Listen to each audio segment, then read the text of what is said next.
इस उम्र में ही लोगों के अंदर जागृति, आत्मा जागती है इस उम्र में। तो अब वहां पहुंचे हम परमहंसी, तो गुरुजी ने तो देख के हमको आशीर्वाद दिया कि ये बच्चा बहुत अच्छा गा रहा है। गीता का श्लोक सुनाया हमने एक उनको, यदा यदा ही धर्मस्य ग्लानिर्भवति भारत।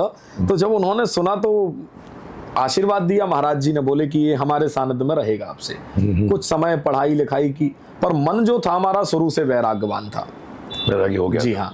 तो 6 महीने हम महाराज जी के सानिध्य में रहे। उसके बाद हम वहां से निकल करके भी नर्मदा तट पे पहुंच गए। तो एक बाबा जी मिल गए हमें। बाबा जी मिले तो बाबा जी बोले कि हम परिक्रमा कर रहे हैं, तो आप, जी हाँ, नर्मदा की परिक्रमा। हाँ, हमने कहा हमारी भी बड़ी इच्छा है कि हम भी नर्मदा की परिक्रमा करें। तो वो बोले ठीक है, यदि आप करना चाहते हैं तो चलो हमारे साथ में, सेवा करनी पड़ेगी। तो उनके भगवान को स्नान कराना, भगवान की पूजन करना, ये हमारी दिनचर्या में आ गई। अब उनकी मंडली में पर बाबा लोगों में गजब की खासियत, वो गांजा पीते हैं। ये बात मेरे को समझ में नहीं आया आज तक, पर इसके पीछे भी साइंस है। इसमें साइंस है, 100% साइंस है। पर वो लोग गांजा पीते हैं। क्यों? क्या होता है कि जब हम कोई साधना करते हैं तो साधना करने के लिए उनको एक नशा चाहिए होता है।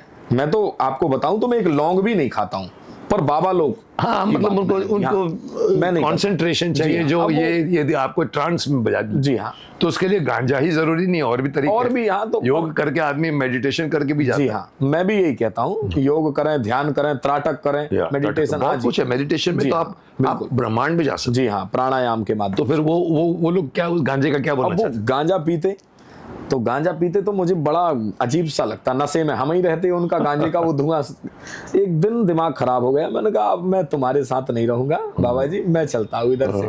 और प्रतिबंध बहुत था, तो मैंने जितने उनके भगवान थे पूरे झोले में पैक किए, और सवेरे बिल्कुल 4 बजे उठ करके और मैं झोला उठा के निकल गया भगवान के साथ। जी, भगवान वाले के साथ। जी हाँ, और पैदल ही परिक्रमा होती। उस जमाने में तो खूब दौड़ते दौड़ते हम गए, लगभग 5-7 किलोमीटर निकल गए, तब समझ में आया कि अब हम आउट ऑफ द रीच है उनके। तो अब उस समय जब बाबा के साथ रहते थे तो ऐसा होता कि बढ़िया खाने पीने सब मिलता था, या कुछ नहीं मिलेगा। अब इधर जब निकल के आ गए तो कुछ खाने भी नहीं मिल रहा। तब फिर लगा कि यार गलत किया। वही उम्र, जी हाँ, उम्र वही 9.5 वर्ष की, 9.5। हाँ, तो फिर एक आश्रम में जाकर के टिक गए। और आपको बताऊं, मैं लगभग 1.5 वर्ष तक परिक्रमा में रहा।